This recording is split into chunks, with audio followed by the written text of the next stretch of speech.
9 yosh kirgan tug'ilgan kunimni tabriklab bag'im men bir sayohatga chiqdim qara ishkirga bordim. Bir bog'cha kirib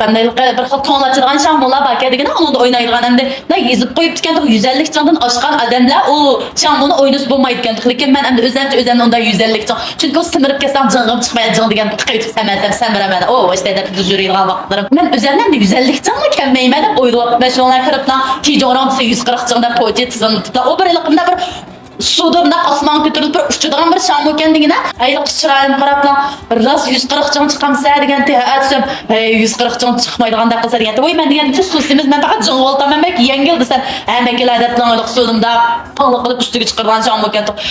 deb biliqini tutib chiqqanimni bilmay ishkimiz qoldirdi sona asliga katta qara asli mening maqsadim sona ustiga chiqib uçishdi endi u yerda biz bilan so'l kirkat ayliq degan talab ketadi sen semestrib nemish qilib shamon o'ynaysa buni degan chiqim tidon Neyse batırsa sen bayağı 140 can kilometre diyen sonra şundan namaz kılıp gittim şu an durup ben rast 140 can kilometre para yıkandım ben semirip kaptım ben hoppum bugün ben sana kayıtladım bir bilet yapayım kıtılıqlap beri yandı tatkazlayonsam yok boldu da bu biterime yıl boldu ben soğuk düşken müşkütek şimşip o bahçede oynaydıgan ondak sentigram maqam mıydı sıkılıp bu semizlik adam acayip bir ılıqı gangacılıqlarını etkilerleydi kendine oy uğruq bolsan ondak şamudun onun oynasam eşkimden karı yok şunda peyzim de diyorda içilerini kiyip peyzim mağalayı suyumuz bolsak neyarımız içilip kalay yılıp tutumuz içilip kalam yerimiz içilip kalamı sıkılıp bir xil numus qılıp ganga özümüz bir ara bu vay bu sayahatni ben pul xarjlab bir ko'ngillik o'ynab kelaman deb chiqqan sayahatni oxiri bir kanga to'ychalar bir bo'lib ketdim degan men bilan baqa odamlar voy bismillah sochib ketgan oltini chiqarib o'ynab meni masxara qilib o'ynab demdi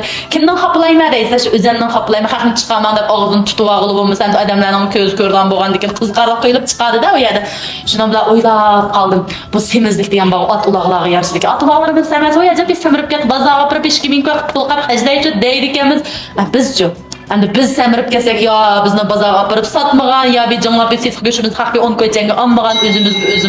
o'zimiz bearam bo'lib bezar bo'lib siqilib yoz kelsa hamma yerimizni tayadigan bir ilk biz ulguramagan chiqib pek bearamchilik qildi ekanmiz chun uruqlaydichu uruqlash pek tasna emas bir chiqib pasana buldayman tinchchinim kirmasan yamini qo'shmasan ajoyib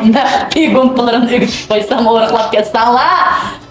oynayli uruqlab qolib qoldi shu qizallar